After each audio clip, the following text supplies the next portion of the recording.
Chats with D. Going deep. Chad and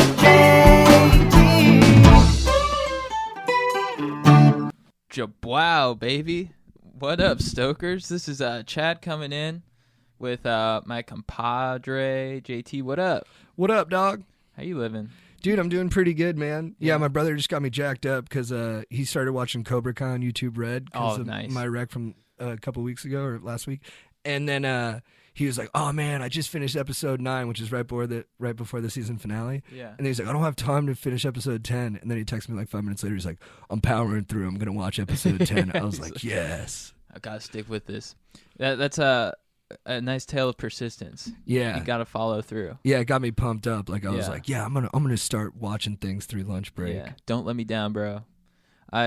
Dude, I've been applying a new sort of mental trick in my life ever since our last pod. Every time I'm in a sitch where I feel myself not giving my all, I just say, "What would Tom Cruise do?" And I power through. Especially like socially, you know. If I'm like talking to someone, I'm like, "All right, I'm gonna bounce." I'm like, "What would Tom Cruise do?" He would stay for 3 more hours He would lock in. and chit chat and charm the fuck out of this person. So, and then you bang out 400 pull-ups because you have Mission Impossible 20 coming up soon. That's gonna be a good one. Yeah. What up, guys? So JT has some technical difficulties now, and now you're just with me, Chad. What up? So yeah, I'm feeling good today. Just sort of reflecting on my life and just what I can do to improve my ways in all ways. You know, I've been trying to branch out, you know, trying to use bigger words, trying to quote movies more, just trying to look for love. Honestly, I think I'm pretty stoked on love at this point, you know, because I just like, I don't know, man. It's I've been watching a lot of movies lately, and like whenever I see like a scene where like a dude is with a chick and they like rolling around on the beach, and I'm just like, why am I not doing that at all times? It's and it really makes you think. Check. That's good for me. Check. That's good for me. Yep, we're golden. Should we get into it? Yeah, let's what are some the current event Have you heard much about the Drake and Pusha T beef? Dude, I just heard about it like 2 days ago. I don't really know Pusha T, but I'm always stoked to hear about a beef. Yeah, I think it's weird when like someone's bad relationship with someone else is the news. Yeah. You know what I mean? Yeah. But it is fascinating. Yeah. And these are public figures, so like I want to know about them bad. Yeah. So like basically what happened is Pusha T came out with a new album, and on one song, Infrared, he trashes Drake for like being kind of corny and for having ghostwriters, which is something a lot of people have said about Drake. And he went after Drake because Drake made fun of him a couple years before on a mixtape where he kind of burned a lot of rappers. Like he made fun of Kid Cudi for having like mental health issues and stuff. Mm-hmm. So Pusha T came back on him, and then a couple days later, Drake is really good at rap beefs. Like he kind of destroyed Meek Mill a few years ago with the banger Back to Black or Back to Back. So then Drake came out with Duppy Freestyle where he makes fun of Pusha T and like says basically like, "You're over at Good Music with Kanye West. That's your label. I helped Kanye West with songs." Yeah. And also said like, "Your street bona fides are exaggerated. Like you were never really like the drug dealer that you say you were." And it was a good, fun listen. Yeah. But he also mentioned Pusha T's fiance in it, so that elevated it to a personal level. Yeah. So Pusha T came back and said, "Your dad abandoned you. He's a bad dad. And now he's back in your life, and he's like a cornball who's just selling stuff." He says, like, "Your mom is lonely." And then he said, "You have a kid that you haven't acknowledged publicly who lives in France." So he went straight for the jug. Dude, he went like, everyone thought he was just going to like make fun of Drake for like having ghostwriters or being soft because that's where everybody goes. Yeah. But he went like, "Nah, I'm going like real." It's like, no, I'm not even gonna really go after Drake. I'm gonna go after his family members. Yeah. Who are not even in the beef. Yeah. That's heavy. He said it's because it's super heavy. It's like the heaviest stuff ever. Yeah. Like he picked on Drake for being a deadbeat dad. Yeah. I did not expect that. I mean, I think that to be honest, dude, that kind of lowered my stoke a little bit because, like, I could feel it when I was telling you. yeah, because like you hear about a rap beef and you're like, oh, they're just gonna call each other like corny or like say like, oh, that guy's a small dick or whatever, or like, oh, that dude, he's fucking mushy mouth, came and fucking spit, you know. But to just be like, yeah, your dad's a piece of shit, your mom's lonely and sucks, you're a deadbeat dad. The guy's like, whoa, like I think that would be my response track. Would be yeah, "Lay Off." yeah. "Lay Off" by Drake. It would probably be me just like crying. You said some true things, but you said some hurtful things. Think about why you're mean. That's not cool, Pusha T. Pusha T, you fucking dick. Why are you going after my dad, dude? He's not a cornball. Yeah, I'd be like, look, my dad's my dad. He makes some bad jokes, but like, I mean, like I love him. Dude, give me a beat. All right, yeah, here we go.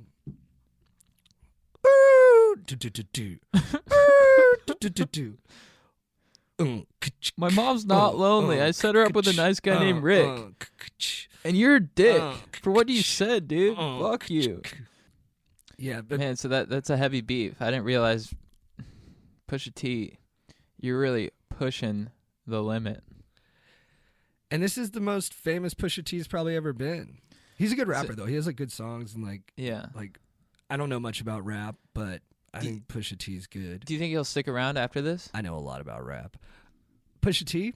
Yeah, I mean, because he'll be relevant amongst like hardcore like rap fans. Yeah. I mean, he's like sort of mainstream. He is mainstream, but like just not. He's not on that Drake, Kendrick Lamar, Kanye level. Yeah. Dude, I saw 50 Cent posted another thing about Ja Rule. So just leave him alone, 50. I know. I was like, dude, it was heavy. All right, so Ja Rule goes, Drake, push. I'm gonna let y'all finish, but Loose Change was one of the most disrespectful diss records of all time. Is that Pusha T's record? No, I don't think so. Okay. And then, so 50 Cent, I'm not going to use the exact words he uses because that'd be racist. But he goes, yo, look at this clown, still think he in it. Look at me, fool. I'm the reason you driving the Uber, you bum-ass clown. Laugh my ass off, get the strap. It's like, dude, 50, way to kick a man when he's down. Ja's just in his Uber, just like, fuck, man. Dude, 50 has Ja's number. Like, 50 just, like, for whatever reason. This happens sometimes with my brother when I play him against ping pong. I play at his level of ping pong, even though I think I'm objectively a better player. Yeah. He just knows how to beat me. Yeah. Like, that's Ja and 50. Like, every time Ja says something, 50 comes in and literally, like, just, like, smushes him to the size of an ant and then walks away. And then every time 50 tries to, like, grow back into his man body, 50 goes, what are you doing trying to grow? And just smushes him back into an ant. He's like, and if you do that again, I'll smush you even harder. Yeah. But I respect Ja's, like, gumption to be like, no, I'm going to come back. Yeah. Can you imagine if actors did that? If, like, Brad Pitt and George Clooney? Or, like, if George Clooney... Or, like, what would be, like, Brad Pitt and, like, who's, like, a... Like, who's the guy from, like, the 80s movies? Who's, like, a kid actor? What movies? Like Corey Feldman. Corey Feldman. If Yeah. Brad Pitt was just clowning on Corey Feldman, you're like, dude, let him be, man. Leave him alone. Yeah, Yeah. that was like Shaq was picking on an NBA player, JaVale McGee. Yeah. Like every month on his show, or every week, he'd do a segment called Shaq'd and a Fool when someone acts dumb, and it was always JaVale McGee. Yeah. And at some point, people were like, Shaq, just leave him alone. Yeah. Yeah, he's fine. Yeah. He's fine. It gets disproportionate to their crimes. Yeah. Dude, I honestly thought when Ja Rule said Loose Change was one of the best diss tracks of all time, for a second I was like, does he mean the 9/11 documentary? Me too. I was like, is he talking about a diss track? And if that's considered a diss track, is it dissing 9/11?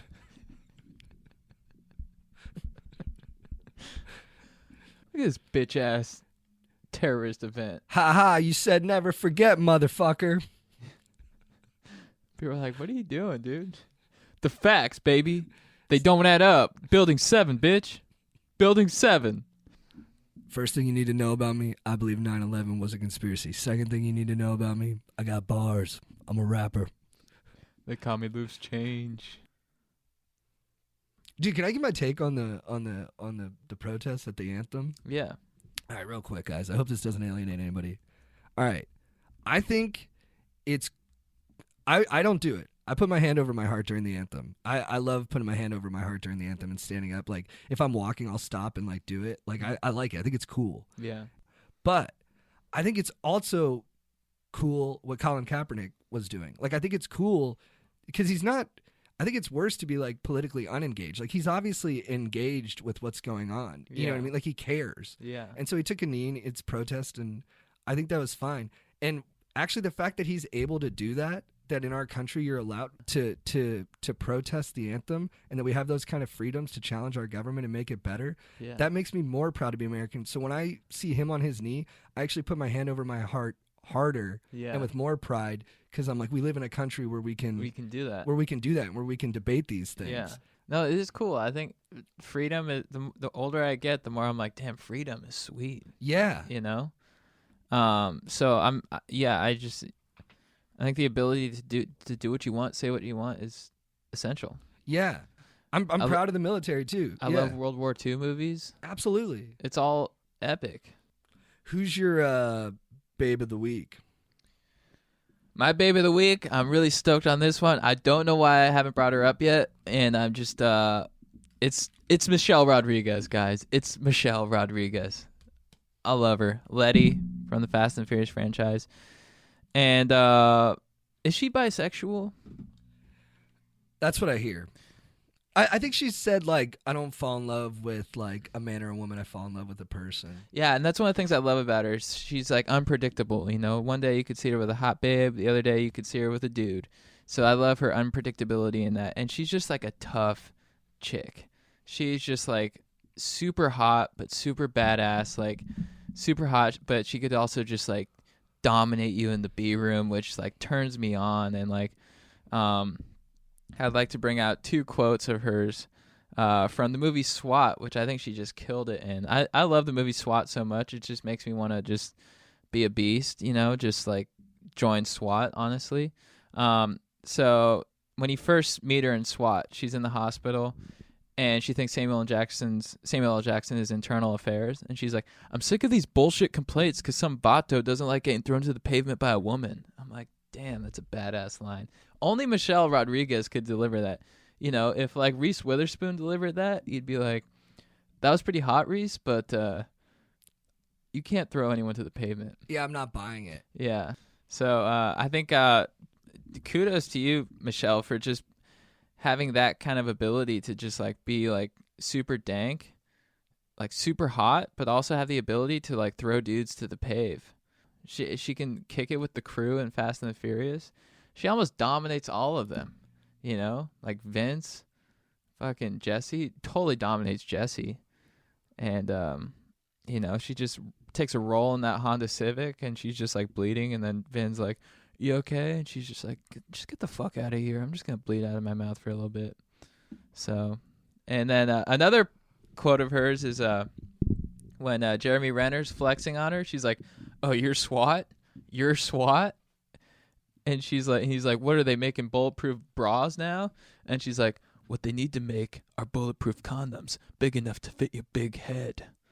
And I was just like, dude, roasted Brenner, who's got a good evil look about him. He's great in that movie. He's hard to roast. So really just amped on that. And so just, yeah, Michelle, you're my babe of the week. I'd love to meet you sometime. I'd love to like wrestle with you. I'd love to go paintballing with you. I'd love to just like go to a gun range with you or something and just like kick it. And then, you know, I'm always up for romantic activities. As the Stokers know, I'm a huge fan of romance. So Michelle, hit me up. But that's not about that. It's about you as just a very dynamic lady. And I totally respect it. You're a babe. My babe of the week. Who's your babe? That was nice. My babe of the week is LeBron James. LeBron James is an NBA player who plays for the Cleveland Cavaliers. Yeah. He had a little detour where he played with the Miami Heat, where he won 2 titles and went to 4 straight finals. Before that, he played for the Cleveland Cavaliers for 7 years, took him to only one finals, but he always had a garbage team. He's the best basketball player of this generation, bar none. I'm sorry. Look, I grew up in SoCal. Kobe was the best difficult shot maker I ever saw, and he was relentless on O. But when you take their entire careers into account, I think LeBron's the better player. I think he can do more for you offensively. I think he's more effective defensively. And I just think, I don't know, he's a computer out there. He's dialing up what the best play is. He's figuring it out, and he's executing it almost every time. Getting to the finals this year might be his crown jewel. I mean, he played with scrubs. A lot of these guys probably couldn't start on most other teams, but he got them all the way to the finals, his 8th straight finals. The consistency. It's amazing. 15th year in the league, led the NBA in minutes per game, played all 48 minutes in the Game 7. He played the whole game against the Boston Celtics in Game 7. That's just, there's like one guy in the world who can do it, and he's it. And the other thing I saw that I really thought was interesting is the 10th slowest player on average in the NBA when they take all their movement on the court into account and measure it out. He's the 10th slowest player in the NBA, but he's not. He's one of the fastest guys in the NBA. What he's doing now that he's in his 15th year is he's finding moments to slow down so he can let his body recuperate. And then when it's time to go fast, he goes fast. And I think he's done a good job living his life. He doesn't get into trouble a lot. He seems to care about stuff. He's married to his high school sweetheart. I mean, is it marketing? Am I buying in? You bet. You bet. Thank you. I bet I do. Yeah. I bet I do. I do. I do too. I'm in. LeBron, you're my babe of the week. Dude, that's epic. I was listening to an interview with Judd Apatow when LeBron was on Trainwreck, and he's like, dude, LeBron had like a very extensive knowledge of comedy. And you're like, dude, is there anything he can't do besides have, like, his deltoids are enough for me. But take away basketball, take away everything. Those deltoids are enough for me. He's a babe. I appreciate the way you just distilled it down to really the elements that matter. Because that is like, those things, those deltoids are really well shaped. Yeah. Can I, real quick? Yeah. Nope. Go ahead. I get mad when people use the word jacked when they mean ripped, and when they use the word ripped and they mean jacked. Like Chris Hemsworth is jacked in Thor. He's also a little ripped, but he's more jacked. You know? So you think ripped should be more for like tone? Tone and shred. Yeah. And jacked is more for size and bulk. I'm glad he made that distinction. But you have to be a little ripped to be jacked. Yeah. Because you need some tone to be jacked. Or else you're just solid. Yeah. You're or just bulky. big. Yeah. Yeah. I'm glad he made that distinction. All right, dude. Who is your beef of the week? My beef of the week is with my college landlord, Myron. What's up, Myron? You fucking piece of shit. So Chad wouldn't say it if it wasn't true. So Myron is he's this dude. So in college, after my freshman year, I joined a fraternity, and I'm like, I'm moving out of the dorms. I'm moving off campus, and we didn't have one big frat house. We had satellite houses. So like we had like 4 or 5. I can't remember the number. And I was moving into the soccer outhouse, which was like the dankest house. It was like the garage, but in the upstairs, these dudes, shout out to Jimmy, Nick, and Matt. They were graduating, and I was moving into their rooms. They like built these rooms into this outhouse, so it was like a full house. And I was gonna live with 2 of my boys, Tommy and Mikey. And we were just like, it was going to be like our little party house. And we're like super stoked because they were like the dankest rooms ever. June comes around and we're like, all right, we're going to move in. Myron comes around, walks upstairs, and he's like, what's all this? What's going on here? I'm like, what do you mean what's going on here? I'm moving in. He's like, who built these rooms? Who built these rooms? I'm like, Jimmy, Nick, and Matt built these rooms. They're fucking dank. What do you want, Myron? He's like, this is a fire hazard. These rooms are going to be torn down. No one can live in this outhouse. And I'm like, well, I just signed the lease. So where the fuck am I going to live? And he's like, it's not my problem. I'm like, it is. Dude, I just signed the lease. You know, my dad's going to be pissed. 2 days come by. We come to the outhouse. All the rooms are torn down. Like they built walls so they could separate these rooms. Yeah. It looks like it's like rubble. So Tommy and I put our heads together, and we're like, we don't know what to do, but you know what we can do? Let's just try and hide from them. So we moved into the garage downstairs, and we just put our mattresses in there, and we just like kept sleeping in there, and eventually they stopped coming around. It's like the frat boxcar children. Yeah.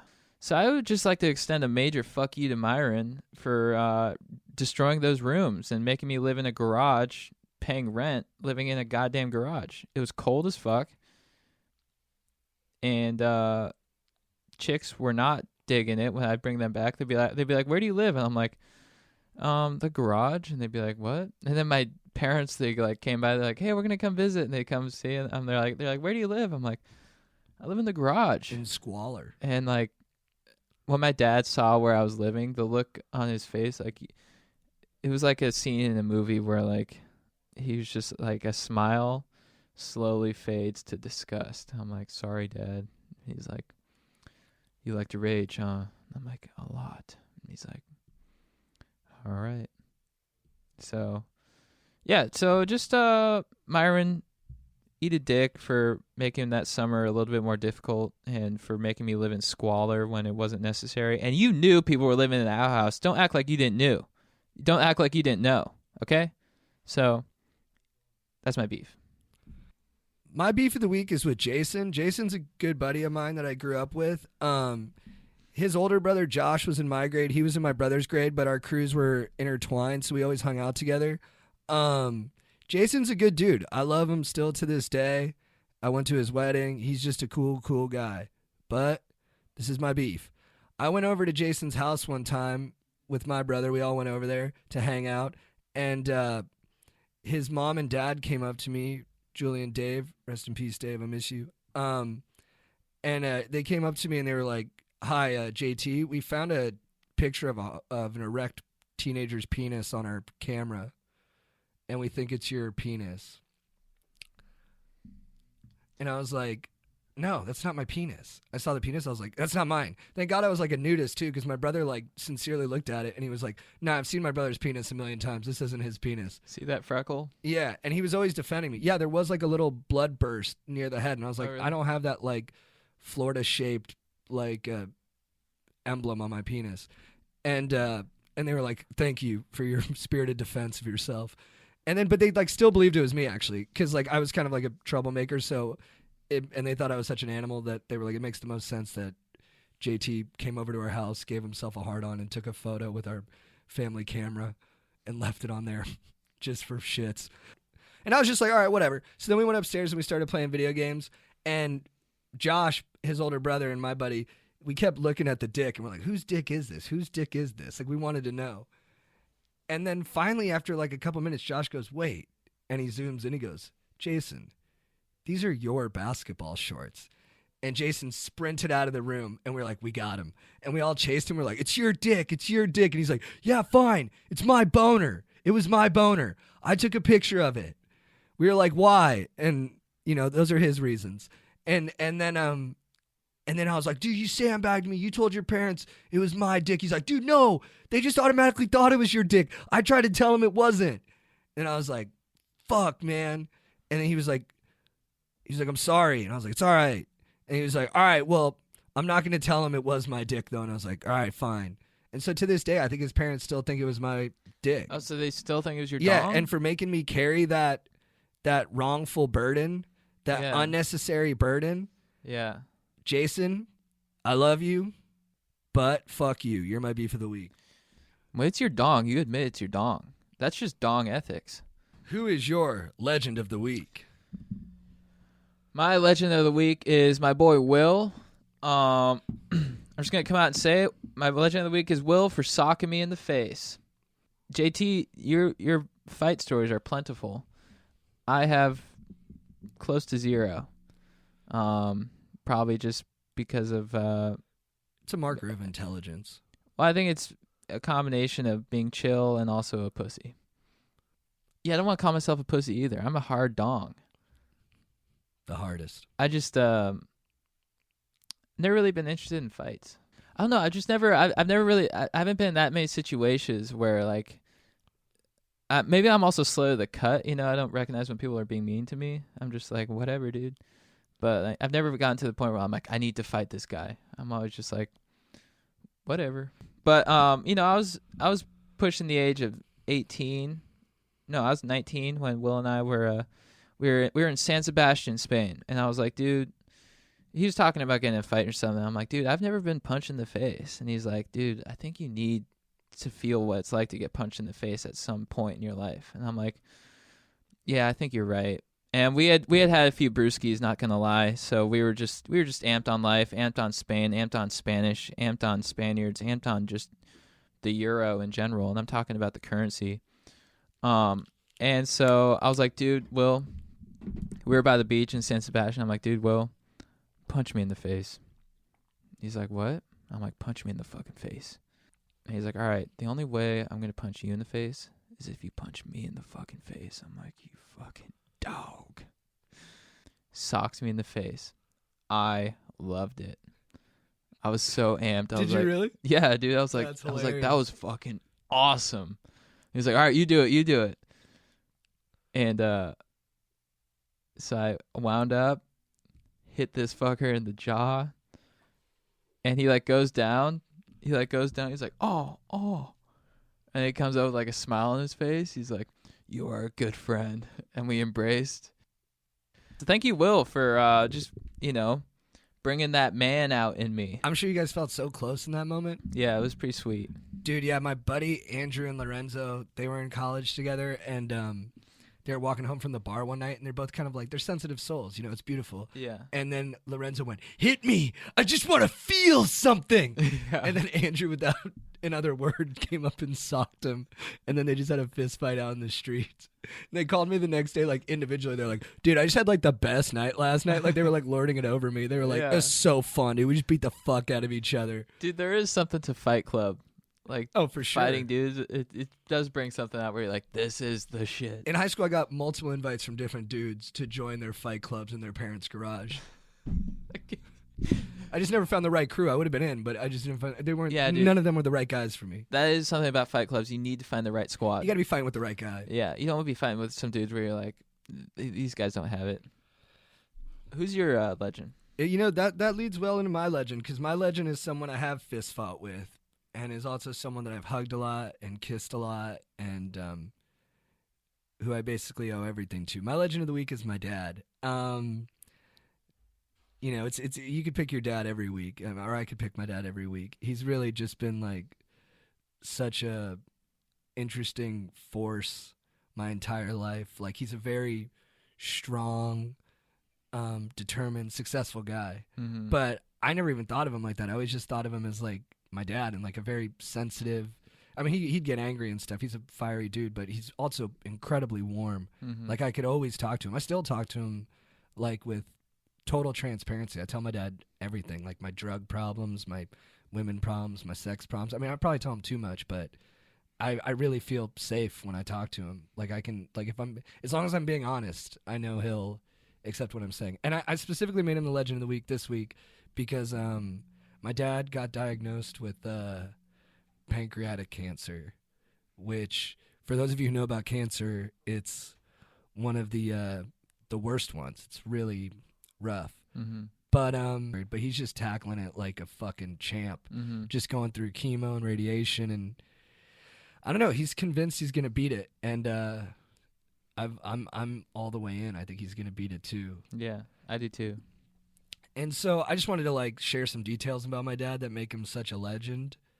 Like, he lives in Bozeman, Montana now, and he moved there after him and my mom broke up, and I realized and then he broke up with his girlfriend there, and he moved again. I realized every time my dad breaks up with somebody gets out of town, because it's like, yeah, who wants to deal with that anyways? Mm-hmm. I get it. But if you go to Bozeman, Montana with my dad, he is the mayor. Like, when he walks around, everyone in the streets just go, hey, Tommy! And he like just throws them finger points back. And it's because he's just a charismatic guy. And like, one of the funniest things my dad does is he organizes big group nights. Like, he's like, hey, everyone, meet here at this bar at 10 o'clock. And once everyone gets there and he sees everybody mingling, he leaves. Like, he doesn't even stay for the party. He just goes. He just proves to himself that he could put it all together. He sees people happily interacting that he wanted to meet. And once that's all going smoothly. He's like, all right, my job is done, and he just goes home. And then he thinks about the next one. He also he's like a very honorable guy, but he loves like gossip, so he'll just like throw grenades into conversation. Like when I was with him last time in Bozeman, 2 of his friends came up to say hello, and he goes, hey, he's like, Ben, I heard Molly was flirting with your worst enemy last night. And it's true. That actually happened. But he just wants to see how they react to it. And then we walk away. I'm like, why'd you ask that? He's like, what are you talking about? He has like no recollection of it. What's going on? And I also, the thing I really want to stress, those are like me having some fun at my dad's expense things. But he's a deeply flawed man, which I say about everybody. I just think everybody's flawed. But he's like the most ethical person I've ever known. Like when he says he's going to do something, I trust it completely. And like he shared a lot with me when I was young. He'd tell me about everything, and he treated me like an adult. And I think he always treated all my friends like adults. Like he always respected what we had to say. And I remember one time his friend Paul was hooked on heroin, and it was crazy. Like he had a kid and a wife we were friends with, and he had literally given his wife like instructions on how to revive him from when he like OD'd on heroin. He was that bad. And he disappeared one night. No one knew where he was. Like, I mean, people were afraid it was the last time they'd see him. And we just went to dinner, and I didn't know any of this. And my dad's like, hey, guys. I was like 12. My dad's like, or I was 14. My dad's like, hey, Paul has a problem with drugs. He's going to die. I have to go find him tonight. And so we had dinner, and then my dad just left with another friend, and they went to find him. And then 2 days later, Paul was living with us, and he got sober at our house. And he's still, he's still sober today, and he's living a good life. And I don't know. At the time, I thought everybody would just do that. But now I realize my dad has a special obligation that he feels to other people. And I just feel really blessed that I get to have him as my dad. Very blessed. So thank you, Dad. I love you dearly, and you're a beast. One last funny thing. We were floating the river. We used to go river rafting together. My dad had no experience, but he'd steer the boat. And we were throwing water on other boats. And I just remember my dad going, don't throw water on them. They're Samoan. And I didn't know. And I threw a bucket of water on these Samoan guys. Like they were like a football team in a raft. They came back with like the biggest buckets I'd ever seen and literally flooded our boat. They like jumped on and like threw us all. I mean, it was all in fun, but they were so much more powerful than us. They're Samoan. I didn't know anything. I didn't know Samoans were like stereotypically the toughest people. And my dad just goes, JT, don't do it. They're Samoan. He knew what was coming. Yeah. And then they fucking thrashed us. But my dad did really well in the wrestling match. It was funny because my dad was like a smart business guy, so I never thought of him as like being physically tenacious, but he is. He's just tenacious in all ways. He just he's self-effacing, but at his core, he's just a rock. No fear in the guy. That was beautiful. Your dad's a beast. I know he's gonna beat this thing, and it's just it's nice to see. I every time I see your dad has such a presence about him. Yeah, he's got a big footprint, I always say. Yeah. And he's the legend among legends, and just props to you for staying so strong in this fight. You're a beast. Oh, thank you, dude. I appreciate that. Yeah. And Tommy, I love you, dude. And we're with you 100%. And JT, I know he's gonna pull through. He's a beast, and just amazing legend. Let's go. Let's go. All right, let's get into some questions. Stevie, what's up, dude? Love the pod and love what you guys are doing. I've been having bad luck with the ladies. In an effort to get my beat wet, I read the game and learned about negging. Been trying it a bunch. Told a girl she looked like a dumbass and told another that her jeans sucked. It's not working. What gives? Any tips on how to properly neg? What up, Stevie? Thank you for your question. I tried this route with the negging and stuff like that, and I wasn't great at it, but you might be the worst ever. There's nothing flirtatious about telling someone that they look like a dumbass, but it is funny, but it's not going to work. Yeah, dude, Stevie, I'm sorry to laugh, dude. I know you're trying. I know you're trying with the ladies, but just take a little, if you're gonna neg, just like tease them. Like don't insult her intelligence or tell her she has bad fashion choices.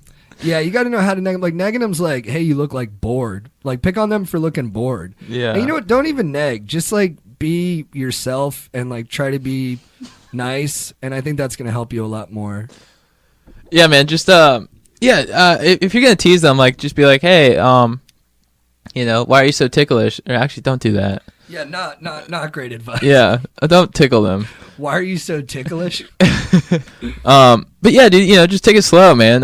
Don't just take it slow. You know, I'd stay away from insulting their brain and their fashion choices, and just, you know, just say, hey, what up? My name is Stevie. I read the book The Game, and it told me to neg you, but I'm not going to do that. Yeah, Stevie, you got this, man.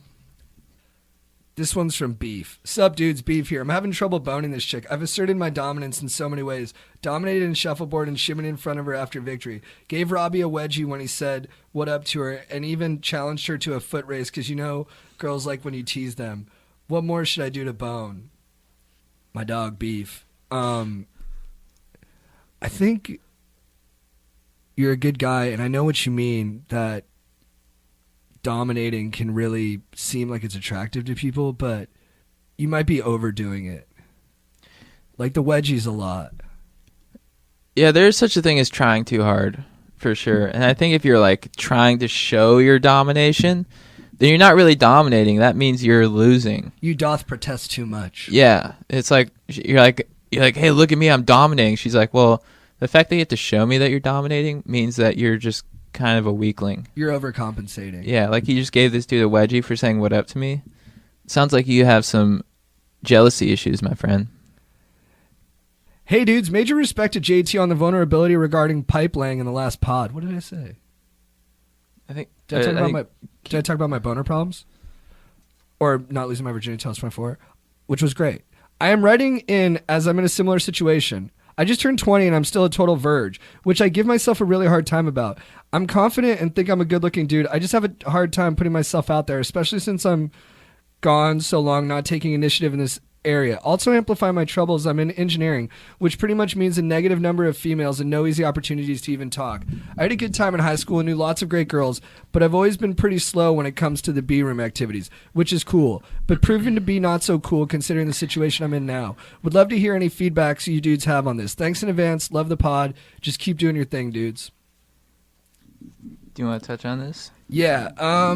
So as you dudes know, I was a virgin until I was 24. I was, I felt a little incomplete because it hadn't happened. And me losing my virginity at 24, I now look at as an asset because I learned a lot in that time about myself and about people and about what I really wanted.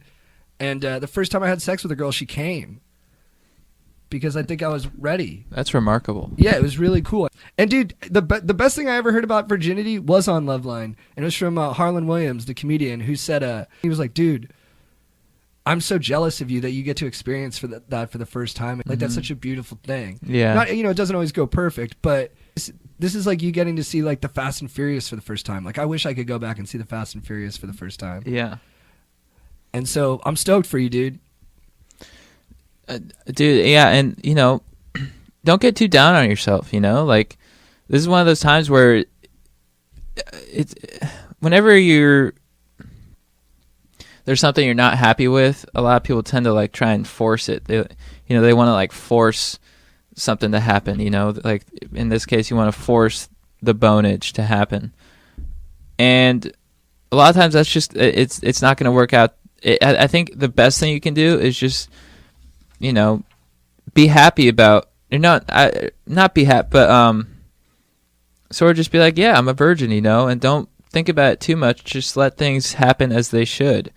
And I think that way you'll find a nice lady who will make you experience losing your V card, and it'll be beautiful, But if you try to force it, and if you get down on yourself, that'll only just lead to negative thought patterns, and just probably you might just lose to someone you don't even really want to, I saw that happen to a lot of my friends, and then they were just like bummed afterwards. So just, don't try and force it. Just, don't get down on yourself. Let things happen as they should. Keep plugging away at life. You sound like a solid dude. You sound like you work hard. You're a beast. and it'll happen in the best way possible. What up, Chad and JT? I'm in need for some solid life advice in a very dark time for my stoke. In short, I'm a coke addict, dependent on the sauce, and I'm a serial cheater. My raging has resulted in an inflamed liver, an empty wallet, and a complex web of lies and betrayal. I'm afraid the snow has gotten in the way of me laying the pipe with random hotties, even more so than my girlfriend. Okay. When it comes time to slay, my rig is never fully torqued, and I'm forced to settle for the mouth. I can't even cheat to completion anymore. How does a young man do copious amounts of coke and avoid the dreaded coke dick? Also, what is your guys' stance on my promiscuous activities? I feel guilty about my infidelity, but I can't stop myself from chasing tail. These biddies have even confronted my girl about my cheating, and I still get away with it, and I'm starting to feel horrible about how easy it is to manipulate her. I've always been the douche of my squad, but I think I've reached a whole new level. How do I get back to a more chill level of douche? And what do I do about my substance abuse? And what about slaying hot sleuths and my girlfriend? Which do I choose? Sorry for the Dr. Seuss rhyming scheme there. Just sort of punched out of me. Anyway, I know I can trust you princes of California, you kings of Stoke, to enlighten the hell out of me and set me on the correct path of bodacious. Loving the pod, loving the vibes, loving you dudes. Best, Jake. Well, we appreciate the love, Jake. Yeah, and appreciate the honesty as well. Dude, I think the answer is simple here. You got to choose the virtuous life, which is, I think you got to find a way to drop the blowski, stop partying as much, and be a monogamous dude. I know that might sound boring to you. It sounds like you like to live life at full throttle and get full on adrenaline going and just be everywhere all at once. But I think, I think it's starting to affect you in a negative way. And I think once you start to, hone in on, you're like, all right, what are my values? And you choose good values. And then you start, living sort of in a more virtuous way. You're going to actually find yourself enjoying your life 10 times more. Colin Farrell said that, after his raging days, once he got sober, he's like, I have way more fun now. Yeah, dude, because in the cycle you're in, you're not going to be able to really suss out what it is you want because you're too in it. You know what I mean? You're in a cycle of adrenaline and come down. You won't feel the consequences of what you're doing until you have some distance from it. And then you'll be like, oh, man, I kind of fucked up. Mm-hmm. Because you're just not treating her right. And it's not fair to her, and you're going to feel bad about it down the road. Yeah, that's a good call. And, I mean, you're getting everything you want right now. You're feeding that id. But your super ego's taking a nap, and when it wakes up, it's going to fucking harsh your mellow big time. Guys, it's the return of a segment, Tough Guy Talk. You coming to my office and you being shy? Oh, I just, so Shelly, she wants me to bring you the new memo? No. Let's put that on the back burner for a second. You're looking to do a bump of the blowski.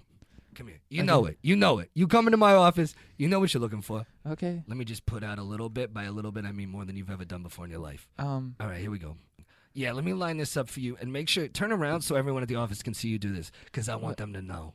I'm not sure I want them to see me doing blow. I know, and that's what I'm trying to get out of you is this shame thing you got about who you really are. You're a fucking animal. And you're fucking sitting here and you're like, oh, I'm going to pretend I'm not a fucking animal. I'm going to pretend I'm just like a namby-pamby, like a Cinderella little munchkin from Peter Pan thing? No. Hey, what else you got on you? You got anything else? Did you bring anything to the potty? Just my phone.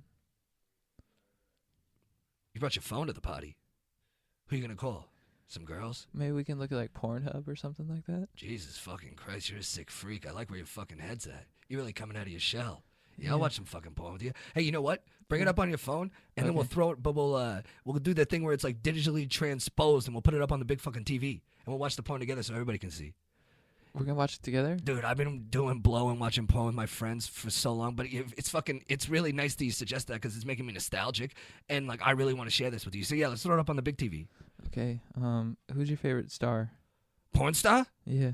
Oh man, it's so hard to pick. It's like, you're looking at the fucking the dream team. What's your fetish? My fetish is I like big dudes. I like big dudes with hard dongs. I'm more into the guy, to be honest with you. The guys are more exciting for me because I kind of like to think about it like athletes. I'm like, oh, I could be that guy. Okay. I mean, you asked the question, partner. Don't get gunshot on me now. Who's your favorite star? I was gonna go with Brie Olson. Oh yeah. Oh dude, she is a cutie.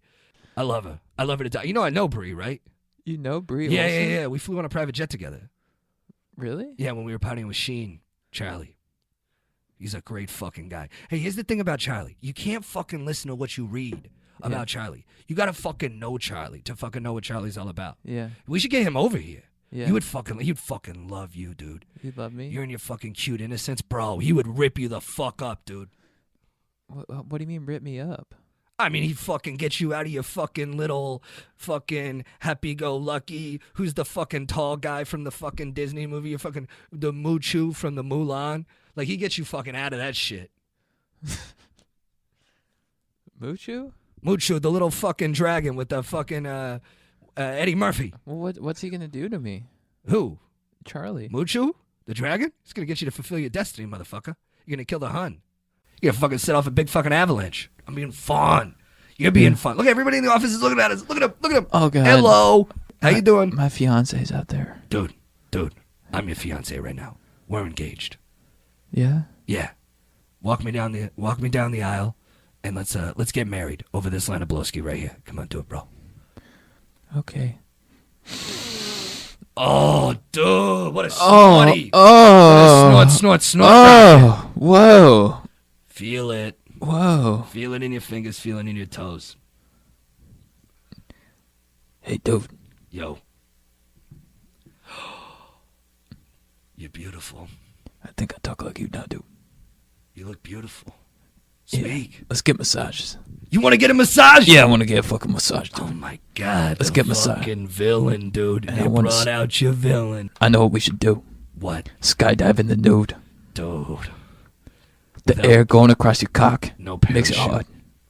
And we parachute down together. Dude, the neighbors are looking at us. Look at it. The whole office is staring. What's up? Two guys naked on blowski in the office. All of a sudden, we're the problem. Evolve. All right, Stokers, that'll be it for episode 21 of the Going Deep with Chad and JT podcast. Thank you guys so much for writing in, for being awesome, Stokers. Check out our Patreon for bonus content. We're coming out with hot movie reviews, all that good stuff. And that's patreon.com/ChadGoesDeep. Keep writing in. I'm sorry if we didn't get to your question. We're trying to get to them all. But keep writing in. We love the questions, and we love you guys. JT, you want to say anything? Stay up, Stokers. Stay up, Stokers. Later. What's with